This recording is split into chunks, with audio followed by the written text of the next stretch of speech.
ചൈനയിൽ നിന്ന് വളരെ ഉപകാരപ്രദമായ ഒരു പുതിയ കണ്ടുപിടുത്തം വന്നിരിക്കുന്നു. ചൈനയിൽ നിന്നായതുകൊണ്ട് നിങ്ങൾ സംശയിക്കുന്നു വേണ്ട, സംഗതി സത്യ. ഓക്കെ, നമ്മുടെ കോഴിമുട്ടയുടെ അത്ഭുതകരമായ അതിശയിപ്പിക്കുന്ന ചില ഗുണങ്ങളാണ് വെളിപ്പെടുത്തിയിട്ടുള്ളത്. ഓക്കെ, അത് വിശദമായിട്ട് പറയാം.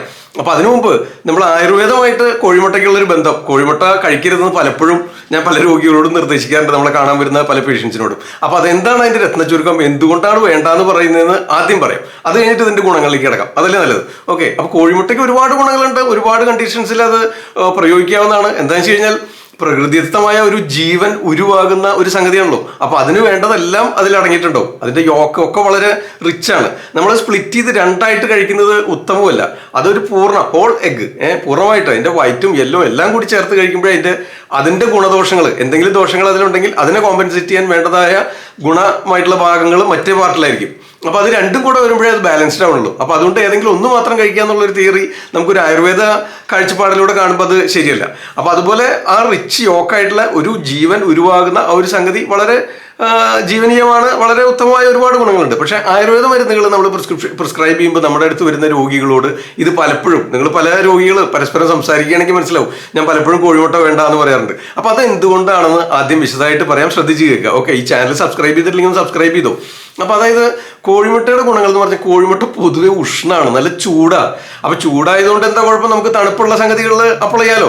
പതിവായിട്ട് നമ്മുടെ ചാനൽ കാണുന്നവർക്ക് മനസ്സിലാവും, തണുപ്പിനെ ബാലൻസ് ചെയ്യാൻ നമ്മൾ ചൂട് കൊടുക്കും, ചൂടിനെ ബാലൻസ് ചെയ്യാൻ നമ്മൾ തണുപ്പ് കൊടുക്കും, അങ്ങനെയാണല്ലോ. അപ്പൊ കോഴിമുട്ട ചൂടാണെങ്കിൽ തണുപ്പുള്ള അവസ്ഥകളിൽ കൊടുത്തുകൂടെ എന്ന് നിങ്ങൾക്ക് സംശയം ഉണ്ടാവും. പക്ഷെ എന്താ പ്രശ്നം വെച്ച് കഴിഞ്ഞാൽ ഇത് 3 ദോഷങ്ങളെ അടിസ്ഥാനമാക്കിയിട്ടാണല്ലോ നമ്മൾ ചികിത്സ നിശ്ചയിക്കുന്നത്. ഈ വാദം വർദ്ധിച്ച് അല്ലെങ്കിൽ പിത്തം വർദ്ധിച്ച് അല്ലെങ്കിൽ കഫം വർദ്ധിച്ച്. അപ്പൊ ഇത് ഓരോരോ അവസ്ഥയിൽ, ഇത് 3 അവസ്ഥയിലും കൃത്യമായിട്ട് കൊടുക്കാൻ പറ്റാത്തൊരവസ്ഥയാണ്. അതെന്താ സംഗതി എന്ന് വെച്ചാൽ, ഇനിയിപ്പോൾ ആദ്യം പറയുകയാണെങ്കിൽ വാദസംബന്ധമായ രോഗികളാണല്ലോ കൂടുതൽ വരുന്നുണ്ടാവുക. അപ്പോൾ വാദം എന്ന് പറയുമ്പോൾ ഈ വാദം വർദ്ധിച്ചിരിക്കുന്നവർക്കൊക്കെ കോൺസ്റ്റിപ്പേഷൻ ഉണ്ടാവും, മലബന്ധം ഉണ്ടാവും.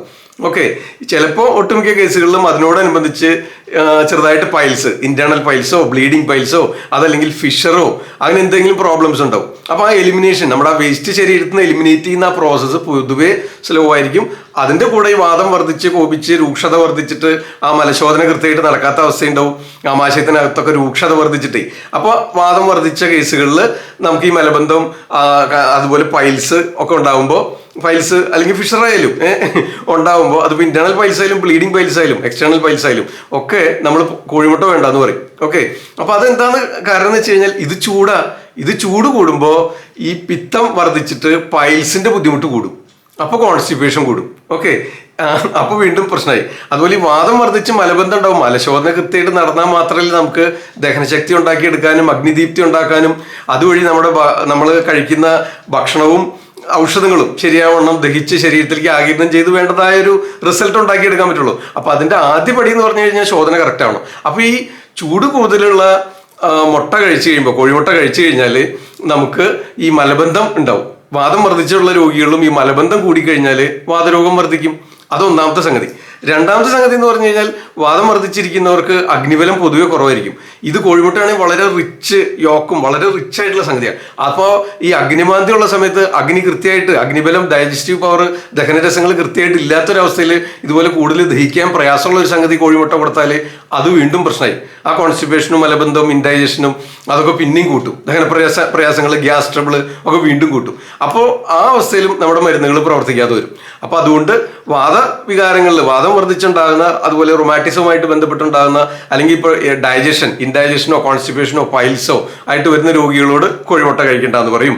ഓക്കെ, പൈൽസിന്റെ രോഗത്തിന് വേണ്ടി മാത്രമല്ല എന്നർത്ഥം, മലബന്ധമുള്ളവർക്കും പാടില്ല. അപ്പോൾ ആ വാദസംബന്ധമായ രോഗാവസ്ഥകളിൽ അതുകൊണ്ട് പാടില്ല. ഇനിയിപ്പോൾ പിത്തം വർദ്ധിച്ച് സ്കിൻ ഡിസീസ് ഒക്കെ വരുമ്പം കൂടുതലായിട്ടും പിത്തം വർദ്ധിച്ചുണ്ടാവുക. പിത്തവും രക്തമായിരിക്കും സ്കിൻ ഡിസീസിൽ ദുഷ്ടിക്കുക. അതുപോലെ തന്നെ രക്തവാത രോഗികളായാലും അവിടെ വാദവും വർദ്ധിക്കുന്നുണ്ട്, രക്തദുഷ്ടിയുണ്ട്, പിത്തവും വർദ്ധിക്കുന്നുണ്ട്. അപ്പൊ അവിടെ ഈ പിത്തം വർദ്ധിച്ചിരിക്കുന്ന കേസുകളിൽ നമുക്കിത് കൊടുക്കാൻ പറ്റില്ല. എന്താണെന്ന് വെച്ച് കഴിഞ്ഞാൽ ഇവന് ഉഷ്ണാണെന്ന് മാത്രമല്ല ഒരു വിദാഹം ഉണ്ടാക്കും, ശരീരത്തിലൊരു ഉൾപ്പുഴുക്കം. നിങ്ങൾ കോഴിമുട്ട കഴിച്ചു കഴിഞ്ഞാൽ കഫപ്രകൃതിക്കാർക്ക് അത്ര ഫീൽ ചെയ്യില്ല. മറ്റേ വാദപ്രകൃതിക്കാരും പിത്തപ്രകൃതിക്കാരും കോഴിമുട്ട കഴിച്ചു കഴിഞ്ഞാലേ അവർക്ക് തൊണ്ടയിലൊക്കെ ഒരു ചൊറിച്ചിൽ അനുഭവപ്പെടുക, അല്ലെങ്കിൽ ഒരു ചുവപ്പ് നിറം ചെവിയിലും തൊണ്ടയിലും ഒക്കെ, മുഖത്തൊക്കെ ചുവന്ന നിറം വരിക, അല്ലെങ്കിൽ പെട്ടെന്ന് ദേഷ്യം വരിക, ദേഹത്തൊക്കെ ഇച്ചിങ് ചൊറിച്ചിൽ അനുഭവപ്പെടുക. കോഴിമുട്ട കഴിച്ചാൽ ആകെ മൊത്തത്തിലൊരു അസ്വസ്ഥത അനുഭവപ്പെടുന്നവരുണ്ടാവില്ലേ. നിങ്ങൾ വാദപ്രകൃതിയോ പിത്തപ്രകൃതിയോ ആയിരിക്കും, അതുകൊണ്ടാണ് അത് പറ്റാത്തത്. അപ്പൊ പിത്തം വർദ്ധിച്ചിരിക്കുന്ന അവസ്ഥയിൽ അത് ഈ വിദാഹി സ്വഭാവം ഉള്ളതുകൊണ്ടാണ്. വിദാഹം എന്ന് പറഞ്ഞു കഴിഞ്ഞാൽ ഉൾപ്പൊഴുക്കം ഉണ്ടാക്കുക. അതായത് നമ്മൾ കഴിച്ച് ദഹിച്ച് ശരീരത്തിലേക്ക് ആഗിരണം ചെയ്തതിന് ശേഷം ഒരു തരം പുഴുകിയ അവസ്ഥ. നമ്മളൊരു മുറിയിൽ കുറേ ചീഞ്ഞളിഞ്ഞ സാധനങ്ങൾ അടച്ചു പൂട്ടിയിട്ട് ഒരു പുഴുക്കം അനുഭവപ്പെടില്ലേ, അതാണ് ഈ പുഴുക്കം. നമ്മൾ മഴക്കാറോടുകൂടി മഴ പെയ്യാതെ കറണ്ടും പോയി, ഫാനും ഇല്ല, എ സി ഇല്ല, മഴയില്ല, അങ്ങനെ ആ പുഴുകിയിരിക്കുന്ന ഒരു അവസ്ഥയിൽ മഴ പെയ്യുന്നതിന് മുമ്പുണ്ടാകുന്ന ഒരു പുഴുക്കം, അതിനാണ് ഈ വിദാഹം. ഒന്ന് പറയാൻ മനസ്സിലാക്കാൻ വേണ്ടി പറഞ്ഞു എന്ന് മാത്രം. അതാണ് ഈ വിദാഹം എന്ന് പറഞ്ഞ ഒരവസ്ഥ. അപ്പൊ അതാണ് പിത്തം വർദ്ധിക്കും, ചൂട് കൂടും, രക്തദുഷ്ടി ഉണ്ടാക്കും, സ്കിൻ ഡിസീസിന് പറ്റില്ല, രക്തവാത രോഗികളിൽ വാദവും രക്തവും കോപിക്കുന്നതുകൊണ്ടും പിത്തദോഷം വർദ്ധിച്ചിരിക്കുന്നതുകൊണ്ടും പാടില്ല, പൊതുവെ പാടില്ല. പ്ലസ് ഇൻ അഡീഷൻ അത് കൂടാതെ ഇതിന് ഈ പുഴുക്കം ഉണ്ടാക്കുന്ന സ്വഭാവമുണ്ട്, അതുകൊണ്ടും ഇത്തരം അവസ്ഥയിൽ പാടില്ല. അതുകൊണ്ടൊക്കെയാണ് രക്തവാത രോഗികളോടും സന്ധിഗതവാത രോഗികളോടും പൈൽസ് രോഗികളോടും കോൺസ്റ്റിപ്പേഷൻ, മലബന്ധം, ഇൻഡൈജഷൻ ഒക്കെ ഉള്ള രോഗികളോടും കോഴിമുട്ട കഴിക്കരുതെന്ന് പറഞ്ഞത്. ഇനി അടുത്ത ഗ്രൂപ്പ് കഫം വർദ്ധിച്ച്. കഫം എന്ന് പറഞ്ഞു കഴിഞ്ഞാൽ കുഞ്ഞു കുട്ടികൾ ആ കഫകാലാണ്. അവർക്കൊരു 12 വയസ്സ് വരെയുള്ള കാലഘട്ടം അവർക്ക് കഫസംബന്ധമായ രോഗങ്ങൾ വരുന്നതിന് സാധ്യത കൂടും. കഫമായിരിക്കും അവരുടെ ശരീരത്തിന്റെ ആ കാലം, ആ പ്രായം, കഫദോഷം വർദ്ധിച്ചിരിക്കുന്ന കാലം. അപ്പൊ കഫസംബന്ധമായ രോഗങ്ങളാണ് ആ പ്രായത്ത് കൂടുതലായിട്ട് ഉണ്ടാവുക. എന്ത് രോഗാവസ്ഥയായിട്ട് കുട്ടികളെ കൊണ്ടുവന്നാലും 12 വയസ്സിന് താഴെയുള്ള കുട്ടികളാണെങ്കിൽ നമ്മൾ കഫത്തിനെയും കൂടെ പരിഗണിച്ചുകൊണ്ട് വേണം ചികിത്സിക്കാൻ. ഓക്കെ, അപ്പോൾ നേരത്തെ പറഞ്ഞ പോലെ ഇത് ഭയങ്കര റിച്ച് യോക്ക് ഉള്ള സംഭവമാണ്, ദഹന തകരാറുണ്ടാക്കാൻ സാധ്യതയുള്ള സംഗതിയാണ്, കൊഴുപ്പ് കൂടുതൽ അടങ്ങിയിട്ടുള്ളതാണ് അർത്ഥം, മനസ്സിലായില്ലേ? അപ്പൊ അത് കൊഴുപ്പ് കൂടുതലായിട്ട് അടങ്ങിയിട്ടുള്ള സംഗതി ആയതുകൊണ്ട് ഈ കഫം വർദ്ധിപ്പിക്കുന്നതുകൊണ്ട് കുട്ടികൾക്ക് ദഹന പ്രയാസം ഉണ്ടാവും, കഫം വർദ്ധിച്ചിട്ടുള്ള ദഹനക്കേടുണ്ടാവും. അതുപോലെ ശ്വാസം മുട്ട്, കഫക്കെട്ട്, ചുമ, ശിരസിനെ ആശ്രയിച്ച് കുറുങ്ങലും അല്ലെങ്കിൽ തുമ്മല്, ജലദോഷം, മൂക്കടപ്പ്, ഇത്തരം പ്രശ്നങ്ങൾ കൂടെ വരുന്നു. അത് പിന്നെ ഇത് വർദ്ധിച്ചിട്ടാണല്ലോ, ഈ കഫക്കെട്ട് വർദ്ധിച്ചിട്ടാണ് പിന്നീട് അത് രക്തദൂഷിയായിട്ടും സ്കിൻ ഡിസീസായിട്ടും ആമാവസ്ഥയായിട്ടും ദഹനക്കേടായിട്ടും ലൂസ് മോഷനായിട്ടും ഛർദിയായിട്ടും ഒക്കെ കുട്ടികൾക്ക് മാറണേ. ഇതിന്റെ തുടക്കം ആ ദഹനം ശരിയാകാതെ വരികയാണ്, മനസ്സിലായോ?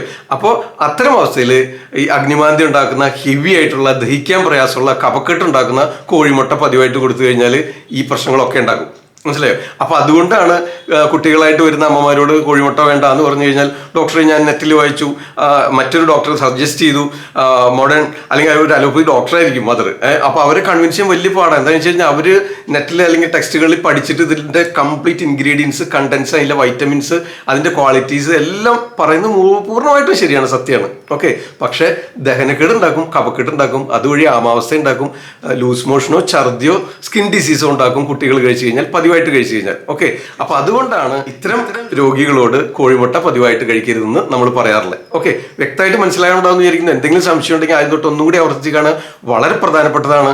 എല്ലാ മാംസാഹാരം പാടില്ല, എണ്ണപ്പലഹാരങ്ങൾ പാടില്ല എന്നൊക്കെ ഓരോ രോഗികൾ വരുമ്പോൾ അവരോട് പറയുമ്പോൾ അവർ ഏറ്റവും അവസാനം ചോദിക്കുന്ന, ചിലപ്പോൾ വീട്ടിൽ ചെന്നിട്ട് ചോദിക്കുള്ളൂ, ഡോക്ടറെ കോഴിമുട്ട കഴിച്ചോട്ടെ എന്ന് ചോദിക്കും. പക്ഷെ മറ്റെന്തിനേക്കാളും ഇത്തിരി കൂടെ ഭീകരാവസ്ഥ കൂടിയ സംഗതിയാണ് നമ്മൾ ആയുർവേദ ചികിത്സയെ പറ്റി എൻ്റെ രോഗികൾ, എൻ്റെ ഒരു കാഴ്ചപ്പാടനുസരിച്ച് ഇത്തരം സംഗതികളുമുണ്ട്.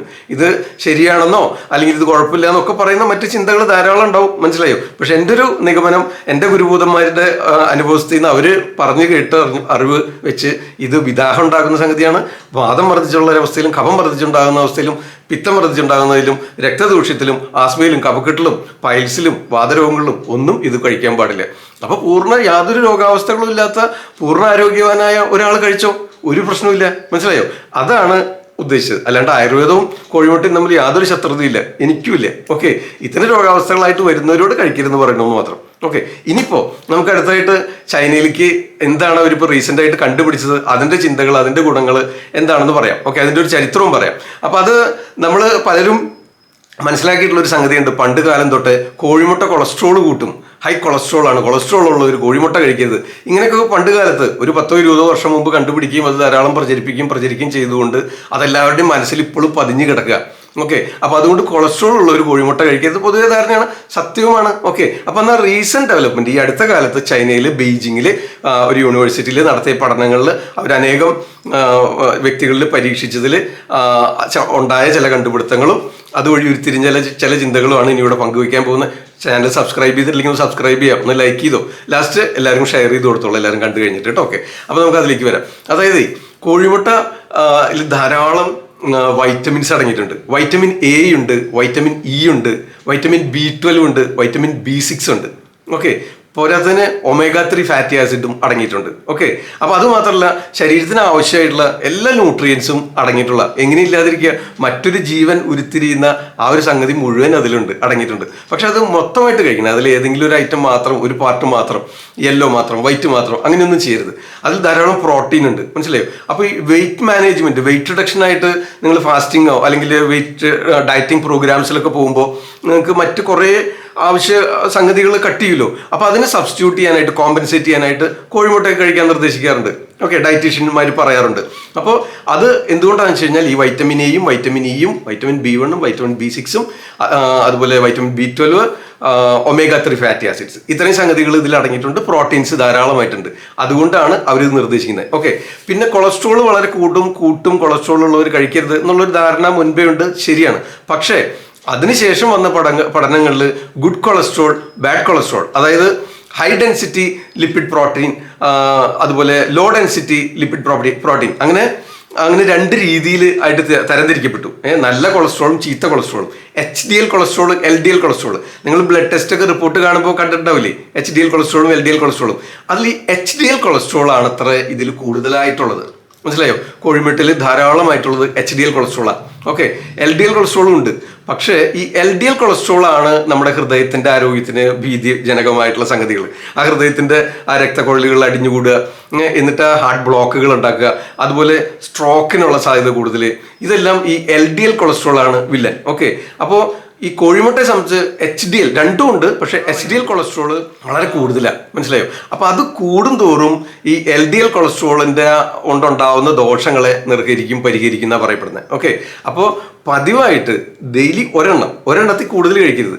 പതിവായിട്ട് ഓരോ കോഴിമുട്ട കഴിക്കുന്നവർക്ക് ഈ ഹൃദയാരോഗ്യം, അതേപോലെ ഹൃദ്രോഗ സാധ്യത, കാർഡിയോ വാസ്കുലാർ ഡിസീസ്, CVD എന്ന് വിളിക്കുന്ന കാർഡിയോ വാസ്കുലാർ ഡിസീസ്, അതുപോലെ ഹാർട്ട് അറ്റാക്ക്, അതുപോലെ സ്ട്രോക്ക്, ഇത്തരം രോഗാവസ്ഥകളെ പ്രതിരോധിക്കുന്നതിന് സഹായിക്കുന്നതായിട്ട് ചൈനയിൽ ബീജിങ്ങിലെ ഒരു യൂണിവേഴ്സിറ്റിയിൽ മിസ്റ്റർ ലാൻ, അദ്ദേഹത്തിന്റെ കീഴിലുള്ള സ്റ്റുഡൻസ് ആ ഒരു ടീം കണ്ടുപിടിച്ചതാണ്, ഒരു റിസർച്ച് നടത്തിയിട്ട്. അപ്പോൾ അതിനുള്ള കാരണങ്ങൾ ഇതാണ്. ഇതിൽ ധാരാളം പ്രോട്ടീൻസ്, ധാരാളം റിച്ച് ന്യൂട്രിയൻസ് അടങ്ങിയിട്ടുണ്ട്. മനുഷ്യ ശരീരത്തിന് ആവശ്യമായിട്ടുള്ള എല്ലാ സംഗതികളും അതിലുണ്ട്, പ്രോട്ടീൻ ഉണ്ട്.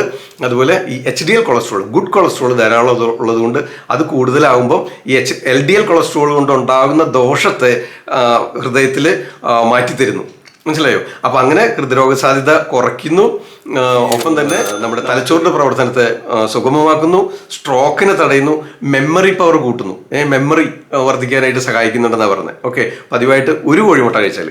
അതുപോലെ മറ്റൊരു ഗുണമാണ്, മെമ്മറിക്ക് മാത്രമല്ല മുടിയുടെ വളർച്ചയ്ക്ക്, ഹെയർ ഗ്രോത്തിന്, ഹെയറിന്റെ ആ മോയ്സ്ചറൈസിങ്, ആ തിക്നെസ് അത് കാത്തു സൂക്ഷിക്കുന്നു, അതിന്റെ ഹെയർ ഗ്രോത്തിനെ എൻഹാൻസ് ചെയ്യുന്നതിന്, അതിൻ്റെ തിക്നെസ്സും ആ ലെങ്ത്ത് വളർച്ച കൂട്ടുന്നതിനും ഒക്കെ സഹായകമായ ഘടകങ്ങൾ കോഴിമുട്ടയിലുണ്ടെന്ന് പറഞ്ഞത്. അതുപോലെ വൈറ്റമിൻ A ഉള്ളതുകൊണ്ട് കണ്ണിൻ്റെ ആരോഗ്യത്തിന് വളരെ നല്ലതെന്ന് പറയുന്നു. കണ്ണിന് വളരെ നല്ല സംഗതിയാണ്. ഓക്കെ, കണ്ണിന് നല്ലതാണ്, ഓർമ്മശക്തി കൂട്ടുന്നതിന് നല്ലതാണ്, അതുപോലെ മുടിയുടെ ആരോഗ്യത്തിന് നല്ലതാണ്, ഹൃദ്രോഗ സാധ്യത കുറയ്ക്കുന്നു, സ്ട്രോക്കിനുള്ള സാധ്യത കുറയ്ക്കുന്നു. ഇങ്ങനെ 5 ഗുണങ്ങൾ ഇതിനടങ്ങിയിട്ടുള്ളതായിട്ട് റീസെന്റ് അനാലിസിസ് പഠനങ്ങൾ കണ്ടുപിടിക്കുന്നു. അപ്പോൾ ഹൃദയാരോഗ്യത്തിന് കോഴിമുട്ട ശത്രുവല്ല, മിത്രമാണ് എന്നാണ് ചൈനയിൽ നിന്ന് ഈ അടുത്ത് കണ്ടുപിടിക്കപ്പെട്ടിട്ടുള്ളത്. പക്ഷേ ഹൃദയാരോഗ്യത്തിന്റെ കാര്യത്തിൽ ഇതൊക്കെ ആണെങ്കിലും ഞാൻ മുൻപ് പറഞ്ഞ പോലെ നമ്മുടെ ആയുർവേദ ചികിത്സയിലായിരിക്കുമ്പോൾ, അതല്ലെങ്കിൽ ആയുർവേദ മരുന്നുകൾ കഴിക്കുമ്പോൾ മാത്രമല്ല, വാദസംബന്ധമായ രോഗികൾ കഴിച്ചാൽ കോൺസ്റ്റിപ്പേഷനും പൈൽസും ഒക്കെ കൂടും, ഇൻഡൈജഷൻ കൂടും.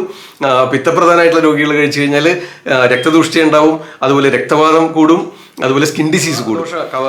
കഫപ്രകൃതിക്കാർ കഴിച്ചു കഴിഞ്ഞാൽ, പ്രത്യേകിച്ച് കുട്ടികൾ കഴിച്ചു കഴിഞ്ഞാൽ ദഹനക്കേടുണ്ടാവും, ഛർദിയോ ലൂസ് മോഷനോ ആസ്മയോ കഫക്കെട്ടോ ആമാവസ്ഥയോ, അതുവഴി ഇൻഡൈജഷൻ, പിന്നീട് വഴിയെ അത് സ്കിൻ ഡിസീസ്, കരപ്പൻ പോലുള്ള രോഗാവസ്ഥകൾ, രക്തദൂഷ്യം വന്നിട്ട് ഉണ്ടാവുന്നതിന് സാധ്യതയുണ്ട്. അപ്പോൾ എന്നീ കാരണങ്ങൾ കൊണ്ടാണ് നമ്മൾ ഈ ആയുർവേദ ചികിത്സയിലായിരിക്കുമ്പോൾ ഇത്തരം രോഗാവസ്ഥകൾ ഉണ്ടെങ്കിൽ കോഴിമുട്ട ഉപേക്ഷിക്കാനായിട്ട് പറയുന്നത്. പക്ഷേ ഹൃദ്രോഗത്തിനെ സംബന്ധിച്ച് ഇത്തരം ഗുണങ്ങൾ അതിലുള്ളതായിട്ട് ചൈനയിൽ നിന്ന് റീസെൻ്റ് ആയിട്ട് കണ്ടുപിടിക്കപ്പെട്ടിരിക്കുന്നു. അപ്പോൾ ഈ വിവരം ഞാൻ അറിഞ്ഞ ഉടനെ നിങ്ങളെ ഒന്ന് അറിയിക്കാൻ വേണ്ടിയിട്ടാണ് ഈ വീഡിയോ ചെയ്തത്. ഓക്കെ, അപ്പോൾ ഇതുവരെ ഒരുപാട് പേരെ ഞാൻ കോഴിമുട്ട കഴിക്കുന്നതിൽ നിന്ന് നിരുത്സാഹപ്പെടുത്തിയിട്ടുണ്ട്.